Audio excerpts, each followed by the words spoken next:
Hello, everyone, and welcome to another American Scouser Fantasy Football Show. I am Gally, coming to you from Western Massachusetts, and with us always from Chicago, the Polish Prince.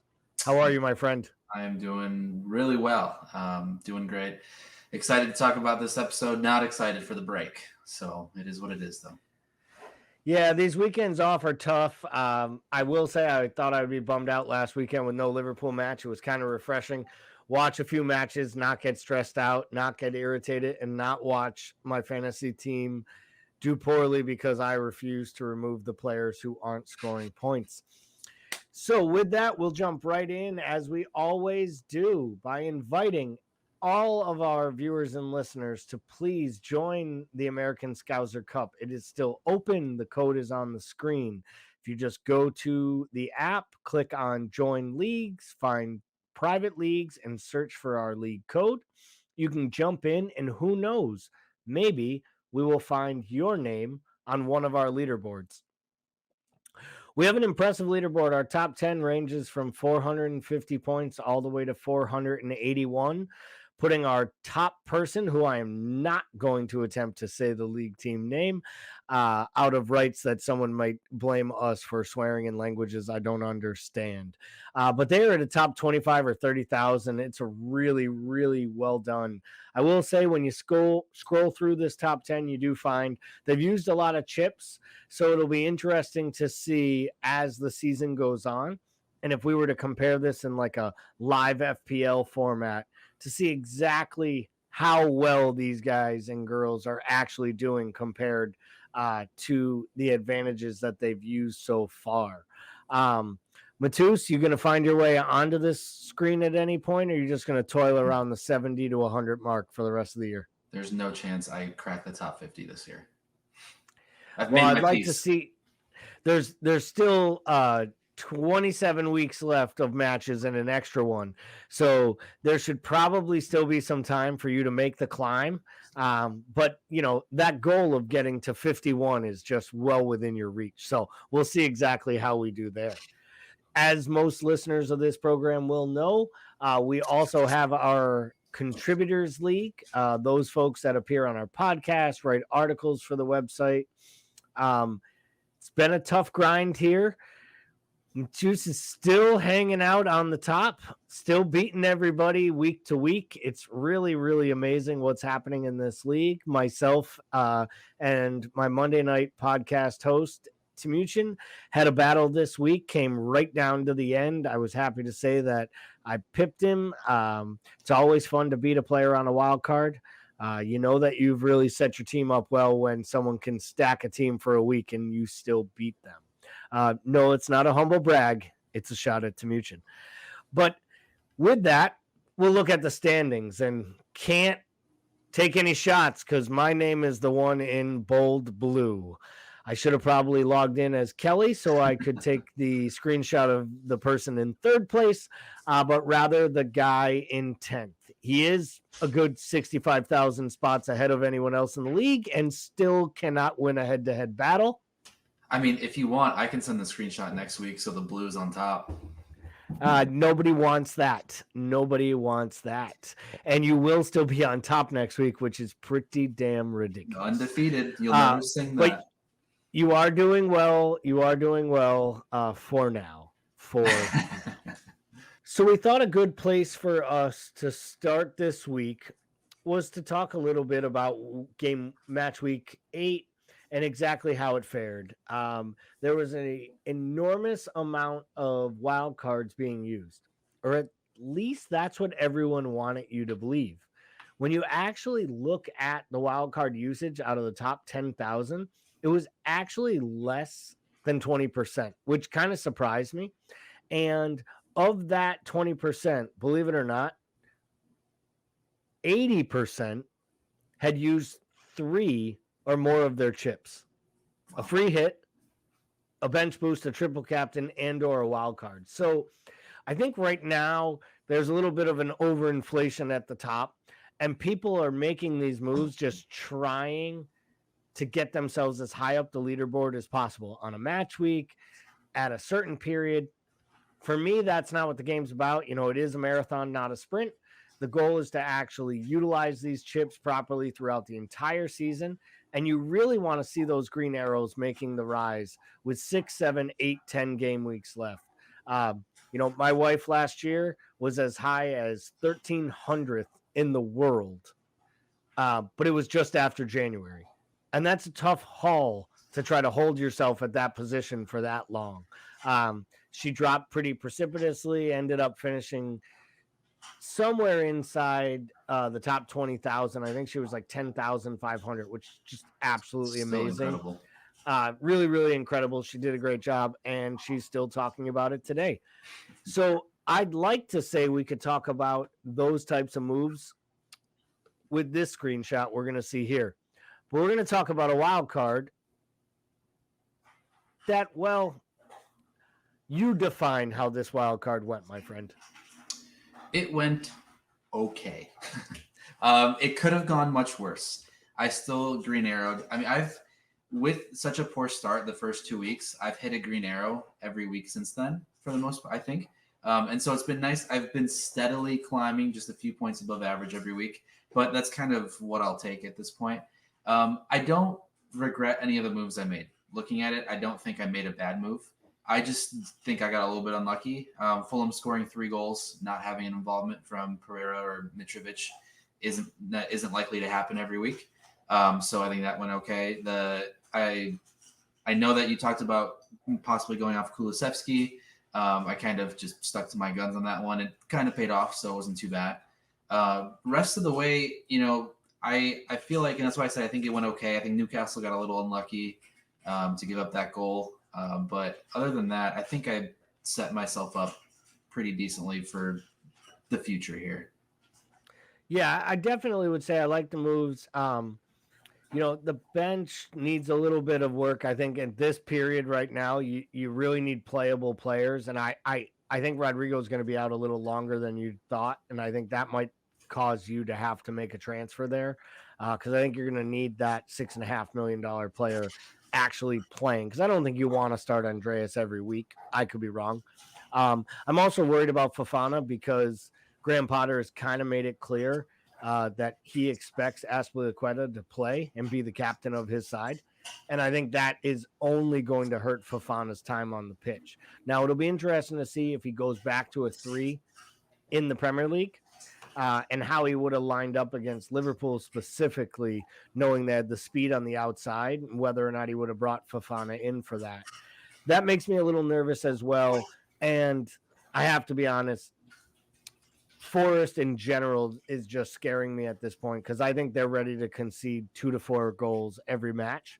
Yeah. So as great as Nico offers some positive going forward, I think you might need to use a little bit of your transfers over the next few weeks to just massage your side a little bit to give you a little bit of flexibility through all the European matches. But I do think you've set yourself up well with the Triple City. And I think that you also have a really, really strong front line. But it is always a gamble when you have 6 starting players on 2 sides. Oh, yeah. Because you have a bad weekend by either side. And it is just tough. Or you get caught up in Pep Roulette at some point. And that could be something that makes it a little bit more difficult as well. Sure. So any ideas ahead of time before we start talking about next week? Do you have a plan yet? Have you even thought about whether or not you have a mapped out move or 2 for this week? Yeah, I'm kind of going back and forth. I feel like any move I make right now might be a lateral move. I was thinking Rodrigo would be back in time, so I don't know if I'm as worried about that. I haven't really seen much else about it, so I'll have to revisit that after the international break. But if anything, I'm looking at a possible Leicester midfielder in for Kulusevski just for the next couple weeks because Leicester's got a fairly easy, or they've got an easier next 4 to 6 game weeks than Tottenham does. Not that Leicester's better than Tottenham, but even in the case with you and Madison, like they have enough players with enough quality going forward to get you some points. So whether it's a Madison or a Barnes, perhaps just something I think in the Leicester attack might be decent to look into. Yeah, I think that's a good idea. I definitely think that shifting a little bit there towards that Leicester side will definitely help you as you plan to move. And, one thing I always say is there's nothing wrong with rolling a transfer over coming off a wild card. If you really feel good about your wild card and you think you can start and Rodrigo will play, maybe you roll that transfer over. So in match week 10, you have the 2 free transfers. So if you decide to take a hit, you can make 3 moves and do a little squad reconstruction and not really have to take a big smack on it. Right. So that was my move last week. I held off, didn't make the wild card or free hit play. I made the, multiple transfer move, took the -4, and it really worked out well for me. So I knew what my plan was. My plan was to stash Diaz and James. We already touched on Chelsea's strong fixtures in our pre-match or our pre-program kind of preparation meeting. Um, I genuinely believe Reece James is arguably a must-have at this point. I think as Graham Potter's philosophies start to hit Chelsea, it is only going to make the best in-form attacking right back in the Premier League right now, and it makes me sick to my stomach to say that out loud as a Liverpool supporter, but it's the truth. He's the best at what he does. He creates more opportunities than anyone else. He has been, over the last 2 seasons, the best goal scorer from the defensive side of fantasy football. And Graham Potter has shown a propensity to build through the right, whether it was Lamptey, whether it's Trossard, even Sully March at times. So I just think this just bodes well for James. And I think it also bodes well for Sterling and Mason Mount. Who I don't think it bodes well for is Kai Havertz. And I wouldn't be surprised if this is Kai Havertz's last season in England. I genuinely believe he will be buried within a month under Graham Potter. He doesn't play with movement. He just doesn't seem like he'll fit. And it's unfortunate for him because I think he has a lot of talent. So for me, these moves were easy. It was a triple move. I moved out of Trent. I moved off of Salah, and I moved off of my fodder. I brought in Harry Kane, Madison, and Perisic. Clearly, the Perisic one didn't work out from a point standpoint, but their fixtures are great. He's an easy interchange for me as a 1-week transfer, so I'm fine with that. Madison scoring. We've already touched on Leicester's fixtures. And not only did I bring in Kane, I had the gumption enough to actually captain him over Haaland, and it paid out for me as he was my second highest scorer. If only I had known that the guy that I've been raving about since the beginning of the damn season would be the best player on my squad. I guess I should have captained Saliba. But one of these weeks, but honestly, just listening to the Arsenal supporters sing that goddamn song makes me not even want him on my side. If you haven't heard it yet, I wish you to be deaf during the next Arsenal match because it is absolutely god awful. And once it starts, it never ends. It genuinely never ends. But I was very happy with the moves I made. I'm thinking I'm going to have to make a move. I really wanted to be able to ride Ward a little bit here and keep Sanchez because I feel like Sanchez is a set it and forget it keeper. But Brighton had some really, really tough fixtures, as we'll get to a little later. And I'm just not comfortable starting any form of the Leicester defense. And I wouldn't be shocked either, by the way, to see the Iverson kid given a shot eventually. Yeah. I mean, Brandon Rodgers got to do something to try to show that he has a pulse if he wants to keep that job. I mean, in some ways, it's dead man walking. Looks like a man trying to get fired. So I like where my squad is right now. I like the balance that it has. I won't lie. The numbers say I should probably wild card right now with the time and the information I have in match week 9. But I just don't know that this team needs that much tinkering, that I shouldn't almost gamble and roll the wild card to like 11 or 12 when most teams won't have that wild card. Yeah. and try to just attack the last, like actually focus on attacking the last 3 weeks. And I think I said it to you last week. I'm almost holding the wild card right now hostage for when Liverpool decides to be Liverpool again. Right. Because the one thing I did do was I didn't give myself an easy path back to Salah if I want him. Little disappointed in myself because one of my drafts last week did have Son and Kane in my team. It would have been pretty damn good. But I also would have been cussing out the world as I told you not to have Kulusevski because Richarlison would get the start out of him. And then Conte, that beautiful Italian genius, goes and starts him over Son. And I was like, what the fuck is wrong with you? And then I think Son, in about the 73rd minute, Son also said, hey, Conte, what the fuck is wrong with you? And by the 78th minute, he scored 3 goals, had a chance for 3 more. Really impressive performance. So that'll take a look at our 2 squads for the week. We'll see how it pans out and whether or not our moves pay off. So we've gotten through 8 match weeks with 7 matches played. Someone figure out that fuzzy math. And we know a lot more than we did to start, right? The template's been broken. There were players that we thought that just couldn't miss. There were guys that you just had to have and have turned out to be bums. And there were players that you dreaded getting anywhere near, like Mitrovic, who has just run up the charts on every side but mine. So I thought this might be a good spot for us to have a conversation around what we've learned over these 8 match weeks and to maybe start and focus by the position groups. Sure. So I thought maybe we'd give our 2 or 3 highlights, either players that have really helped our sides or team players that have really surprised you, and maybe the reasons why. So let's start with your first one, and why don't we start at the back, and we'll start with the keepers. So not surprisingly, the Ward Iverson experiment didn't work out quite as much as everyone wanted them to. So I think the biggest surprise is that even though the premium keepers were cheaper this year, it still hasn't been worth the investment in them, right? I mean, because we were all clamoring like, oh, wow, we got Laurie, Ellison, and Ederson all at 5.5.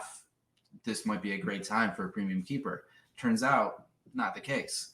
So I think, people like that have had Sanchez or Jose Sa again, they've kind of benefited from having that mid-tier keeper that has gotten them the points, many more points than the premium goalkeepers have.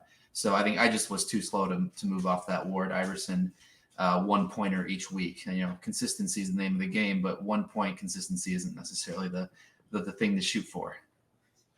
It surely isn't. And I'm happy you at least got a point. I think in my 3 Ward starts, I am -1, and I'm not even kidding. He's a stick, man. He's so bad. It's so bad. I honestly, I didn't know he was this bad. I have to be honest. I remember him, as a Liverpool backup, and you always love your backup because it just means you don't have to watch Mignolet playing goal. But it was just painful to watch him the other day against Spurs. He's out of position. He has absolutely no command of his area. He has no control. But as I mentioned last night on the Monday Night Podcast, he also has Brendan Rodgers' defensive tactics in front of him. So he's also not being helped by anything either. So I feel for Ward. For me, it has been Sanchez all along. I've had him all year long. Rotated him with Ward throughout the campaign. Probably make a move soon, if not even this match week. Sa's been just unbelievable. How well Wolves have been defensively for how poor they have been going forward. And the fact that he makes as many saves as he does puts him in line for bonus points consistently. Still don't love holding on to Wolves' defensive assets because I think they're about to take a turn in the fixtures. For me, it's Pope all day. It's not easy to be a decent money transfer. He had been at Burnley a long time. He helped them fight off relegation multiple times. Then to be sent down, I think had to be hard for him to leave the way he did. But I'm really happy for his career that he made the move, and I feel like the move to Newcastle was just perfect. It aligned with Eddie Howe. I think it gave Eddie Howe a greater defensive stability than he's had before, because I don't know that he's ever actually had a keeper of this quality. Even though Ramsdale was there, but at the time he wasn't as good as Pope is today. I've said this before. I'm not sure he's not as good as Pope is right now. Like I think Pope's the best English keeper. I've said it all along. If I were Southgate, I'd start Pope, but if I were Southgate, I also wouldn't wear that stupid fucking jacket. So either way, for me, it's Sanchez probably 1, Pope 1A, and then Sa somewhere right after him. So we'll move from there to the defenders. I'll start this time. Talked about my love for William Saliba or Saliba or however the hell you pronounce the young Frenchman's name. You know, Arsenal almost lost this guy twice. He almost actually submitted a written transfer request in the summer because Arteta didn't want to commit to him as part of the senior setup for the third consecutive preseason. And I know it isn't Arteta's third consecutive preseason, but it was the third consecutive window that his camp was looking for assurance that he was part of the plans. And Arteta refused. Clearly, it's working out for them. I think him and Gabriel are creating a really immense partnership. It's probably unfair on Gabriel to not have his name listed in this section as well. Second for me is Trippier. The clean sheets, the attacking returns. He's on set pieces. If he had stepped up and successfully won, taking that penalty off of Isak's foot in the Newcastle match, I would have literally probably ran the streets naked had he taken a 6-point penalty. Purely for the Stones for having the balls to grab a ball off a record-signing 70 million striker in his home debut and think you're getting that is outstanding. He still got the assist for it, which was great. Would have been nice to have the clean sheet. And honestly, there's nobody probably in the Premier League from a defensive standpoint, and again, it pains me to say this, that has a better combination of delivery and striking ability on a set piece. What he's done for both England and so far for Newcastle has been great. And I just think right now with the Newcastle fixtures, he's an absolute must-have if you want to see your stock rise in Fantasy Premier League. How about you on the defender side? On the defender side, I think Perisic is a decent shout. I know that he had some momentum going into the beginning of the year. Had a lot of guys come out on him. The only worry was his play time, right? See how often he would get the chance to play. See what the Conte roulette would be at wing back.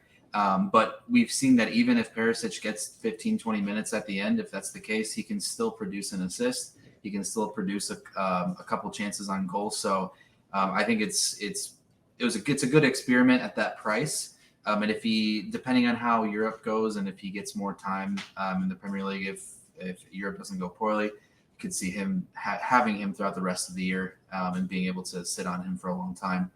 And then, I mean, I guess on the flip side of things, we can kind of talk about how premium defenders, it's not kind of like the goalies, just hasn't really hit well. Not that there were too many to begin with.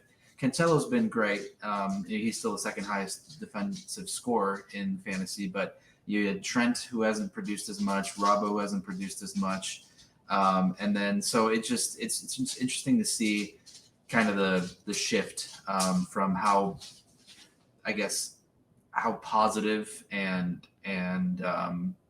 convinced we were that having these premium defenders was the way to go and kind of going big at the back. But now we can kind of see a lot of value across the board in the 4.5 to 5.3 range that you can arguably make up your entire defense in that range there and be absolutely fine.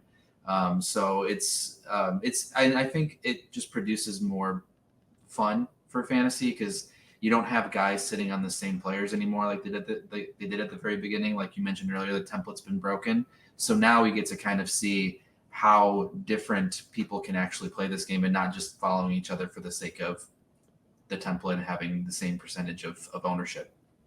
Yeah, I would definitely agree. I think Cancelo's the only one so far that has shown even a consortium of his level of value that we anticipated. And to be fair to him, though, he really hasn't had any attacking returns. It's all been clean sheets and bonuses. And I think what Cancelo does so well is so much play is dictated through that middle channel that he is always in, that he just completes so many passes more than every other player on City every match, that he just gets 1-2 bonus points almost every single week. And if City sometimes spreads their goals around so much that no one player gets a ton. And I mean, that's one of the knocks on Haaland right now, is he really has like the lowest amount of bonus points of any player in the history of fantasy that has scored this many goals through this many match weeks. And the reason for that is he doesn't touch the ball except for to put it in the net.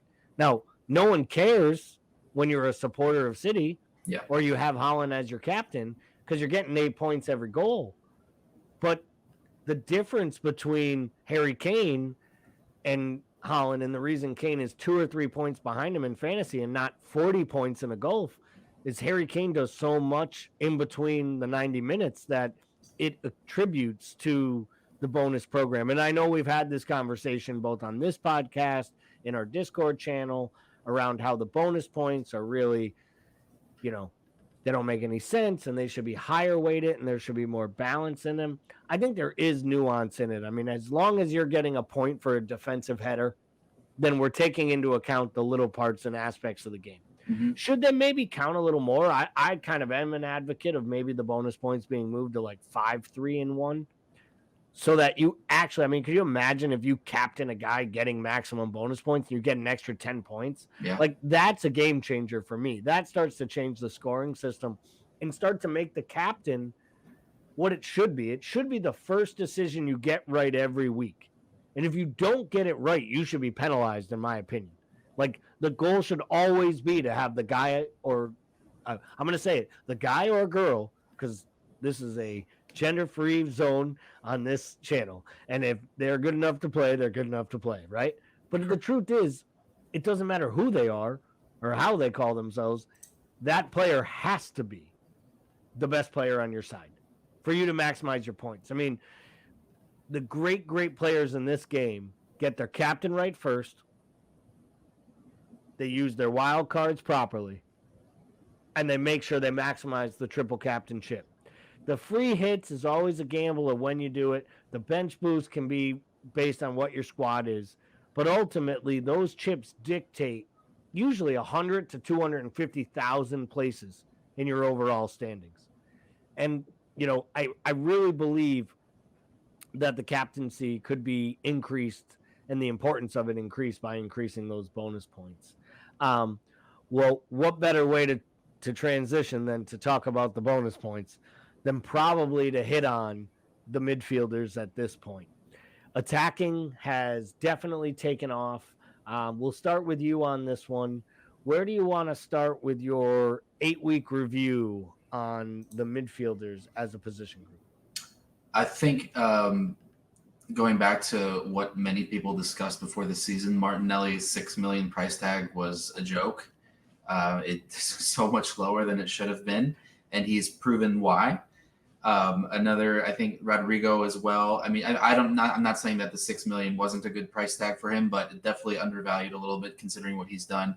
But at the same time, Bamford has been out, so Rodrigo's kind of been playing a little out of position, getting the benefit of the doubt there. So perhaps it's more so just him being fortunate in his position rather than just his overall play. And the big thing here is just having.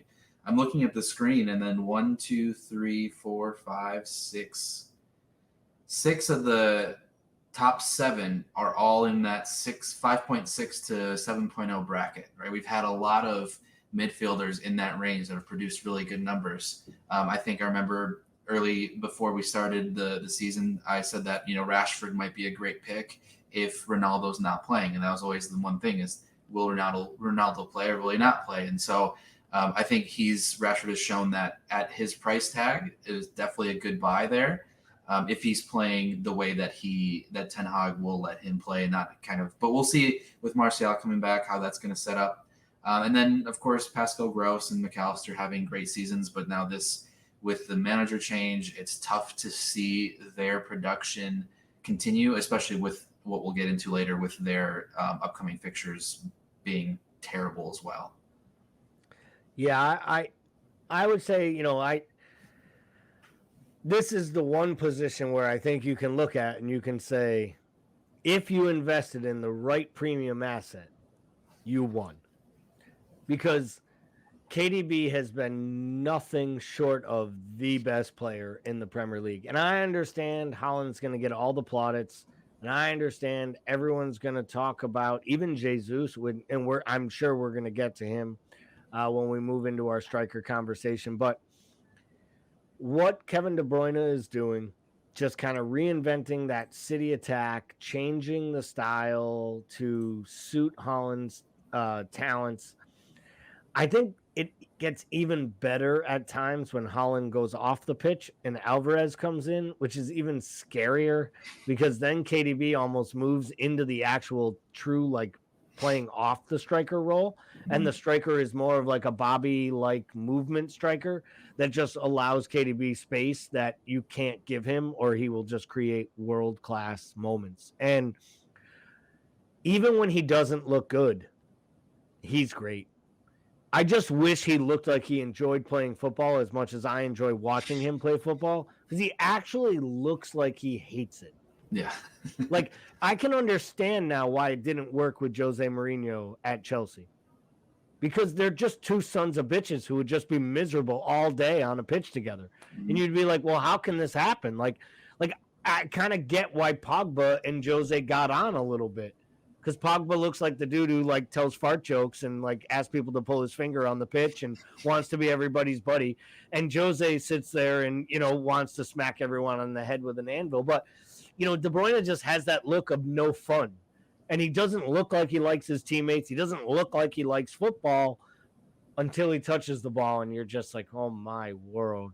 Like, how does this happen? And for me, it's just been brilliant to watch, as much as I hate seeing City succeed. Great shout on Martinelli. Just amazing talent.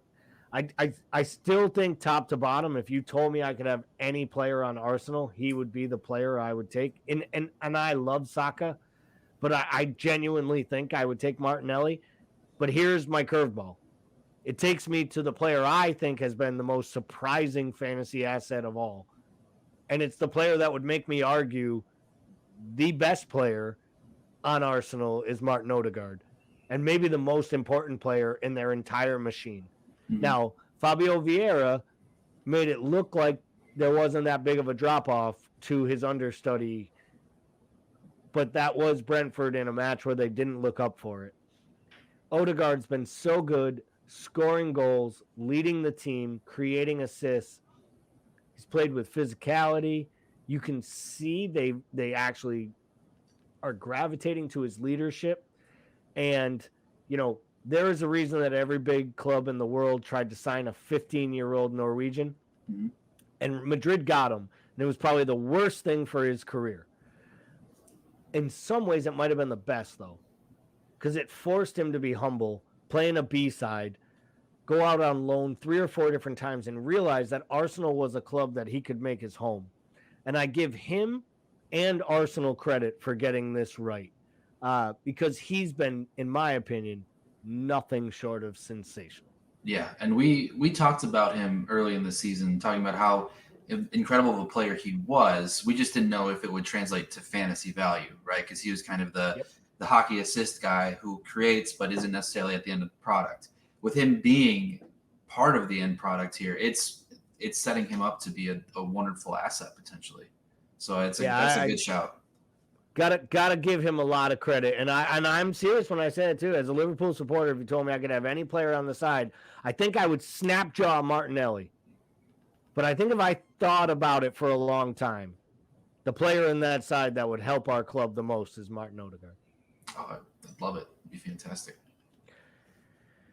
So we'll move on to the strikers, which, we're coming to them last. They probably deserve to go first because it is an absolute COVID-like 2021 to 2022 flip the goddamn script. The striker had been pushed down the pecking order last season to the point that top 10,000 all-time great fantasy Premier League, writers and managers were telling you to invest 60% between your defense and your midfield and get 2 fodders and one $8 million Jesus, Jesus and nothing else. And it's just asinine how well and maybe just how crazy bringing a guy like Haaland is to the EPL, because it almost made teams realize, like, wait, if you have a guy who can just bang fucking goals, you should utilize him. And all kinds of sides just started doing it, right? So where do you go? Let's just take Haaland off the conversation and let's focus on the rest of that area, because I think between Kane, Tony, Mitrovic, there are people we can talk about and probably even some gems we're not thinking of. Yeah, and I think, there's a big Haaland versus Kane argument going into the season, and most of that was down to, do you go with a guy who's had the consistent success in the league, or do you go with the newcomer who we kind of have no idea what's going to happen, but we feel like he's going to hit the ground running? And I think in many cases people were so split on one or the other when all along you could have had both. And you'd be in a great position right now if you had those two. And then, because we've seen with the $8 million price point in midfield, you could have dropped down from that $8 million to a couple $6 million guys, had Kane and Haaland up front, and you'd be in a fantastic spot right now. You'd be miles ahead of the rest of the pack. And so I think the most exciting thing, going back to what you mentioned, is just seeing that overall shift and seeing how teams are now, we're all trying to focus on who are the best 3 forward options, and all of them are going to be above that $6.5 million mark, whereas last year we weren't looking at anything above 4.5 for 2 of them. So I think it's going forward, it's just going to kind of be a roulette of who do you pick in the right fixtures that will kind of bump you ahead, because everyone's going to have Haaland. Some people might switch to the Haaland and Kane idea. But then it's going to come down to, who is that last striker that you trust? Is it Mitro? Is it Isak? Is it Jesus? And I think that's going to make, going back to the earlier point, that's going to make the game more fun. Is we're going to have that that imbalance of forwards and seeing kind of different strategies and seeing how people are going to implement their ideas onto their teams. So I think it's really fun to watch, and I love that this is where we're focused now, where I feel like we should have been focused all along. Well, as someone who is in the I have Haaland, Jesus, and Kane, I would appreciate it if you do not recommend more people take the approach of picking up Haaland, Jesus, and Kane. And I think Jesus will probably leave my side this week. The combination, I don't want to be forced into a transfer, and he's 1 match away from a ban. We will start to review the bans during the program moving forward as we get deeper into this first half of the campaign, because I think that is something that's important to know. If you have a large asset that is sitting on a 1-match suspension with a yellow card, you're either forced to transfer that player out and back in. Could be a price hit, a loss, could be just benching a 8 to 10% player of your overall, base. So I think that is an important piece too. And we're going to get to, as we kind of segue into our next comments about the fixture list. And I think it's time to start thinking about moving away from the Arsenal triple ups for those of us that have it, like myself. So before we jump into that, I'll give my strikers. Can't say enough about what Tony has done. Can't say enough about how much Mitrovic has proven me right and wrong all at once. Right to keep him out of my side, because if he was, he wouldn't have scored for any of you. Wrong because, well, he's the 4th highest scorer. And it kind of shocks me that Tony is ahead of him. And I think that is probably flying quietly under the radar at 7.2. That Tony started this game at 7 million. I love his manager. I love the Danish Revolution that's happening. Um, it's little Denmark and Brentford, and I think they just absolutely love it. No one can understand a word the goddamn manager says. The players don't understand it, and they're Danish. But he still seems like the type of guy I want to have a beer with and hang out with on Sunday night after the match. I loved the comment the other day when he said, I know that right now I have the second best striker in England. And they said, who's the best striker? And he's like, we don't need to say his name, but this guy should be his backup at the World Cup. Outstanding. Like, that's how you back up your player. That's how you make someone know. And somehow the guy went from being, just the best penalty taker in the world to also the best free kick taker. It's really, really impressive. I love what Ivan Toney's done. And I don't think you could go wrong investing in him going forward. They have a great run of fixtures as well. Mm-hmm. Not as great as Mitrovic, who I'm not sure I have the stones to bring into my side. I'll probably bring him in for Jesus this week, which means he'll probably pick up a red card in the 3rd minute. And on his way off the pitch, being ushered off by security, he'll probably blow out his knee and miss the rest of the campaign. So with that, we will wrap up our tops for this start of the season, and we will move on to the fixtures and the teams that we both like and dislike to look forward to.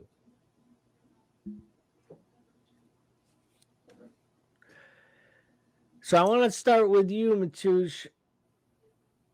Who is the club or side that you personally will be monitoring, watching over the next 4 to 6 match weeks, specifically as we kind of roll ourselves into the World Cup, that you're going to be looking at, focusing on when you're looking at making fixture moves specific around transfers for players who can haul in the immediate? So when I'm looking at the list, there are a few players that have transferred in for the purpose of the next few game weeks. So the likes of Fulham, I'm not going to be really fixated on them so much as I'm looking at a club like Crystal Palace, who after Chelsea have Leeds, Leicester, Wolves, Everton, Southampton. I feel like that's just an incredible run of form or an incredible run of fixtures there. And the other team, we mentioned it earlier, but I feel like it's worth mentioning again, Leicester. Forest, Bournemouth, Crystal Palace, Leeds, Wolves. They have enough attacking talent there to invest into some piece, whether it's Madison, whether it's Barnes, whether you're going a little crazy and going for Daka for some reason. I mean, there's at least, depending on which way you go, you can play around with that.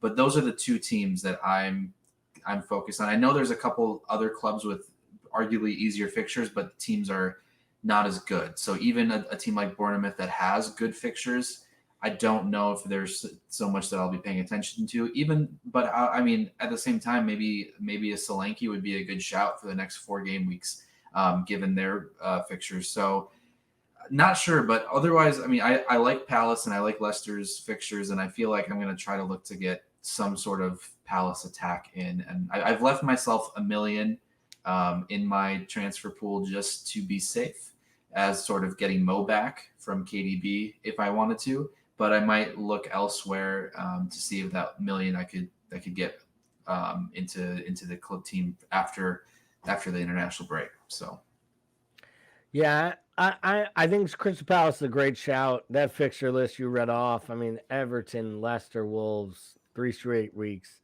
It's kind of hard on Southampton. They've acquired some points. I don't want to, pound on them. Leeds has been better, but still leaky, and who knows what Chelsea is. You really never know. So I think Crystal Palace, they're set up well. I'm on the Fulham train. I have Andreas like everyone in the game. I probably, it just makes me sick to my stomach to even think about bringing in Mitrovic. I swear to God. He'll get benched. Like, he'll get a week off. They'll be like, we came out of the international break. We heard he punched the Serbian manager in the face. Like, there'll be something that happens that just makes it so he doesn't play, or he got in an argument with his brother and broke a finger or something crazy. Like, it's always crazy with Mitrovic. Just look at the man's eyes. He grew up in Serbia. I always say, like, don't fuck with someone who grew up in a place where they drop bombs in your backyard. Like, when that shit happens, you can't take regular life serious. Like, because regular life was really serious for them. It was never serious for me in East Hampton, Massachusetts. I'm going to be real honest about that right now. Not Mitrovic serious, that's for sure. So I like Fulham, Newcastle, West Ham, Bournemouth, Villa, frauds, Leeds, Everton, just across the board, just lots of opportunities there for the Fulham attack. I just don't know that they have enough outside of Mitrovic or Pereira to really put any investment in. I don't like anyone in their defense. You know, we'll get to our sleeper picks maybe a little later as we wrap up the show, and maybe there'll be a surprise there. So I like the Crystal Palace.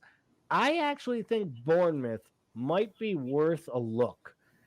Their fixtures are so good. Solanke's look good. But the one I would look at is if you're looking for a filler player to fill the bench spots, I think Billings is an absolute gem right now in the midfield. We all love De Silva scoring between 4 and 5 million. And Billing has proven that when he's playing in the number, kind of 10 position off the striker, he can score goals.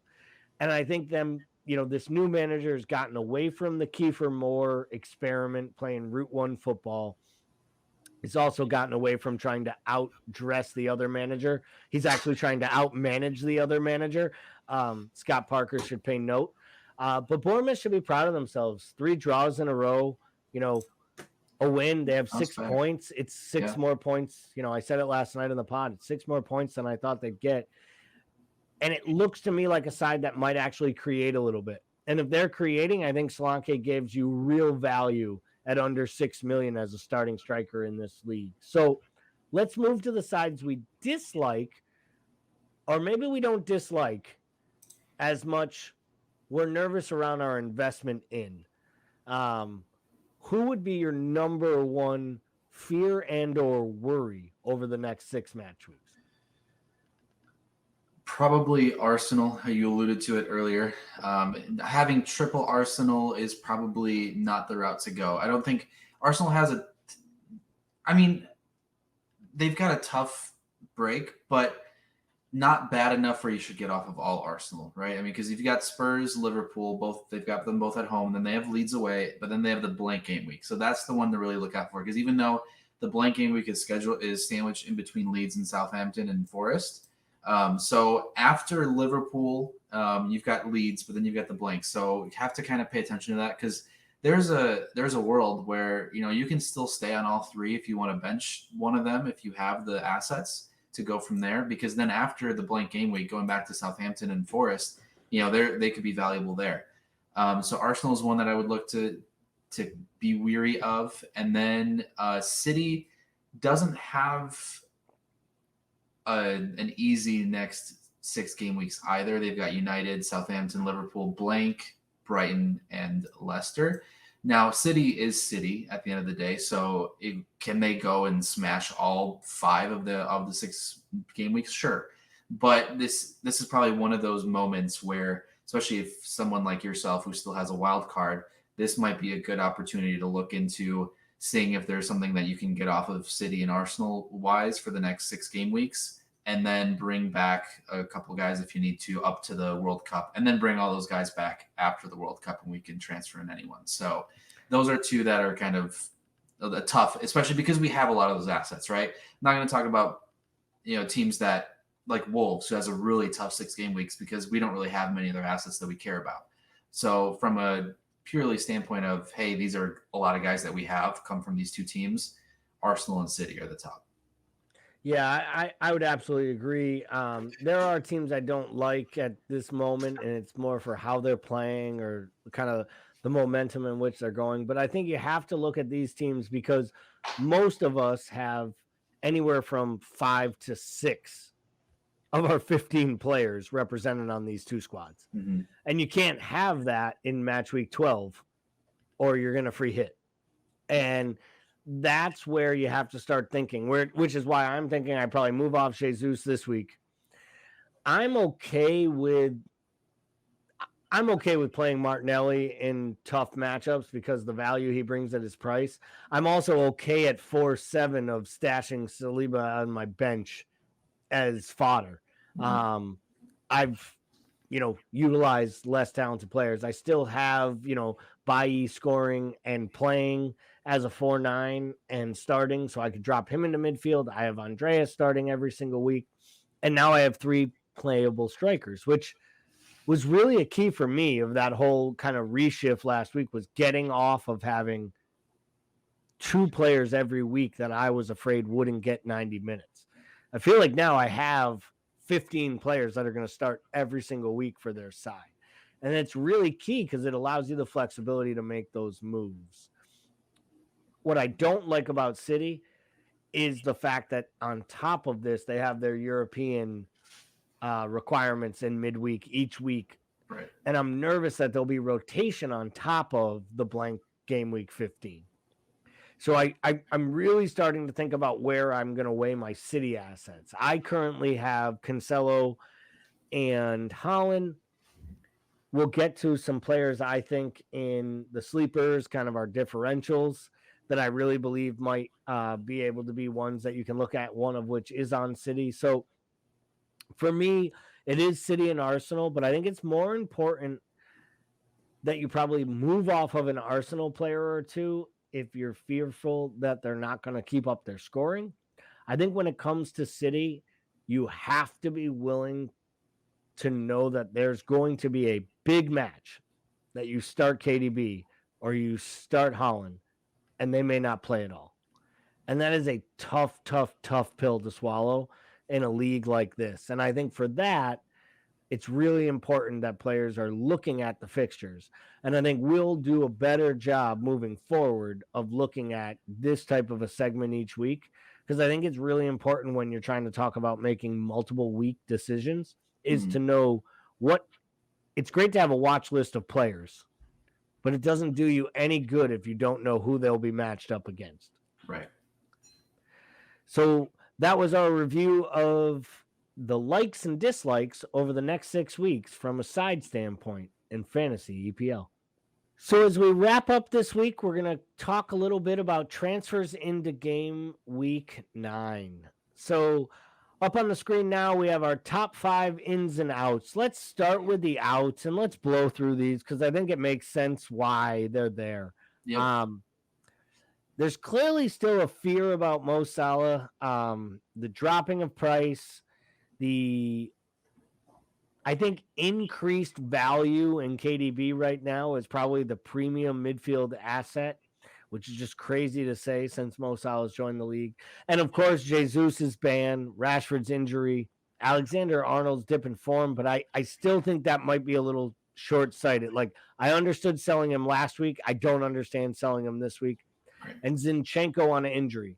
Anything there from the outgoings that jumps out at you or you think is just batshit crazy? No, it all makes sense, especially with where we're at in the season. You covered everything just fine. So I can see with Arsenal's fixtures coming up, it's exactly the moment people will get off of someone like Jesus, kind of, what we were talking about earlier. So there really is not much to add. And on the incomings, let's are we talking bandwagon jumpers at the top here? Like, is that just this guy's got literally he scored 2 goals and gotten a bunch of clean sheets, a bunch of bonus points, and I just can't overlook him anymore? Like, 153 transfers for a sub-5 midfielder or sub-5 defender at the beginning of an international break is a pretty impressive number. Yeah, I think it just maybe people weren't completely convinced of how well he's been playing, and maybe they weren't total believers. But then that Brentford match is just the thing that set them over the edge and be like, you know what? I just can't pass up the value at 4-7, with a guy who's still getting cleans, who has some returns offensively, and who's going to be a mainstay in that back line for Arsenal. Going down the list, Trippier makes a lot of sense. I'm kind of surprised I guess I'm surprised that not as many people have him, which is why he still has a lot of transfers in. De Bruyne makes sense, especially if you're going off of Salah. De Bruyne is the best premium midfielder in the game. And then Madison and Zaha. I think Madison is one of those where, even though Leicester had a terrible game against Spurs, Madison was still able to return. And I think part of that with Madison and Zaha and what, we're kind of going to go into with our sleepers is that those are two good, solid picks to kind of make up maybe some points that people have missed over the last few weeks with their fixtures upcoming. Yeah, I saw this. When I looked at that list earlier and I was preparing these slides for the show tonight, that to me jumps out that we're going to see the highest number of wild cards used this week, because those 5 players scream wild card to me. Like, I'm going to get the best defender scoring average over the whole season with fixtures included in Trippier. I'm going to get the best sub $5 million defender. I have the best maximum midfielder. I have 2 players with great fixtures coming. Like, that just screams I wild carded, and this is why. Yeah. It'd be interesting to see what it looks like by the end of the window. The only one I question a little bit, I don't question De Bruyne, but I always get worried because, and I know it's De Bruyne, but he gets these random rests that just make no sense. Like, he'll actually come out in the 60th minute of a Champions League match, and you're like, yes, and then that's so he can start on the weekend. And then he gets like does not play coach's decision to steal something from the NBA, He gets the DNP. And I'm just looking at it like, you son of a bitch. And like, that's the only one that would make me a little nervous. There's so much value in him. There's so much price tag. And it's just so funny when I see these. The outs make me laugh. The ins really make me realize that I'm always a week late on all of my moves. So before we wrap up the show here, we've talked about transfers coming in. We've talked about the teams we like to look at. I'd like to talk to you a little bit. You can give me a name at a position, toss out a player randomly. I'd like to think about some differentials for our listeners, some sleeper picks, players that you think over the next 4 to 6 match weeks not only might be someone that will help your side, but more importantly, based on, the overall ownership, if they haul, will give you a real chance to make substantial grounds, both in your mini leagues and on the, the overall point total overall. I feel like kind of repeating everything we just said, but I think Zaha and Madison I know I just saw them. We saw them in the transfers in, but they were on my list before I even saw the transfers in, just with the fixtures. So it's tough to go with anyone else in the midfield position just because of the fixtures. So I'm saying if you're gonna try and find someone that's a little, I guess at this point that's not a differential because so many people are transferring them in. So I don't know, maybe it's not the best. Not the best advice there. So maybe, like you mentioned, maybe look at someone at Bournemouth, look at a Billing or a Solanke. That's what I'll go with. Yeah, they're both really good, strong ones. From the midfield, you mentioned him earlier.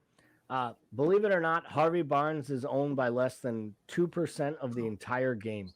Like, that's a really good one. Madison is the guy getting the plaudits, so look for the guy who isn't. And the other one for me, even though we don't love City, right? De Bruyne is getting all of the transfers. De Bruyne gets all the attention.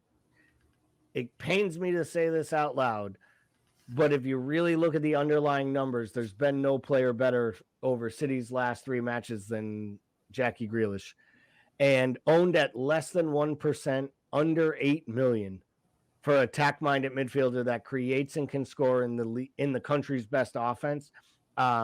Might be a player, and I think he might also be a guy who gets the starts in the league, while Foden and or Mahrez, with a little bit more of Pep's confidence, gets those starts in the Champions League. So I think he might be a little bit more fixture rotation proof. So I really like Jackie Grealish, and if someone cuts that Maka and puts it anywhere on the internet, I will kill you. I do not like me any of Jackie Grealish. Outside of that, I really like Ollie Watkins. I think that, owned at 2% of the entire game, under 8 million. We know Ollie Watkins can score. I'm still waiting for him to get a move to a bigger club. Don't kill me, Villa fans. But I really believe around great players and not mediocre players. And I think under great management and not just good management, I think he could be a top level Premier League striker, an upper half striker. And, as a Liverpool supporter, it has to come right for Darwin. Like, I really believe it will, because I think they're putting in all their effort to make it come right for him. And I think as time's gone on, we've seen that there's the player there. We've seen the talent. I just think the tactics and the formations and really the midfield has to play together to play to his strengths. I think if Liverpool starts to click, Darwin might be the guy who actually picks up the most upward trajectory, even more than Mo, which is scary to say. And then I will throw out, you have him on your side, and I criticized you for him. But I think at 4-4, if Fafani's playing, he absolutely offers real value. And if you're looking for a sleeper at keeper, we told you Fulham has the best fixtures of any team over the next 6. They have the best fixtures from an attacking statistical standpoint, and they have the best fixtures from a defensive statistical standpoint. So if you had the stones to pick up a Fulham defender, I think a sleeper is Bernd Leno. And I actually think it might be the sleeper that I make to replace Sanchez this week. I might have just talked myself into a transfer, which lets you know Fulham's backup keeper will probably start this weekend. Any other sleepers or players that are on your radar, guys, are that you're thinking that you should pay attention to as we wrap up this segment here and say adieu to our listeners until next week? I guess with you bringing up Ollie Watkins, Villa does have some really good fixtures. So maybe if you were to invest in maybe a Matty Cash, or never mind, he's hurt. I forgot that he's hurt. So some part of Villa defense, maybe a Luca Digne, I know a lot of people were on him in the beginning and his ownership was a lot higher. Now I think he's under 3% owned. And so they've got some decent fixtures where you could get a decent return from Digne and kind of make, that price tag worth it at 4.7. But then you look at it and, that's the same price as Saliba. And then you're thinking like, well, if I have one or the other, then why would I have Digne if I could have Saliba? But with Arsenal's fixtures, maybe this is the switch that you make for now and then bring Saliba back. Who knows? So maybe someone like Luca Digne. I like that call. I know Kelly brought him in on our wild card this week, and I asked her about it. I was like, why him? And she was like, the name's good. I was like, you. This is what beats me. Nah, she knew who he was. And then I said, you do know where he used to play, right? And she literally looked at me and was like, Barcelona? And I was like, God damn you. I make you watch way too much football. If she had said PSG, I would have got sick to my stomach. And with that, we will wrap up our sleepers for the week. And that's going to do it for another edition of the American Scouser Fantasy Football Show. This was our preview of Game Week 9, coming during the dreaded international break, which just gives you more time to think about your transfers and more time for me to ponder over how I will make mistakes. I hope all of your moves work out better than mine. From myself and Matus, we say thank you for watching. Please like, subscribe, and follow us along and share your comments if you have ways that we can make this program even better. Have a great week. Enjoy match week 9.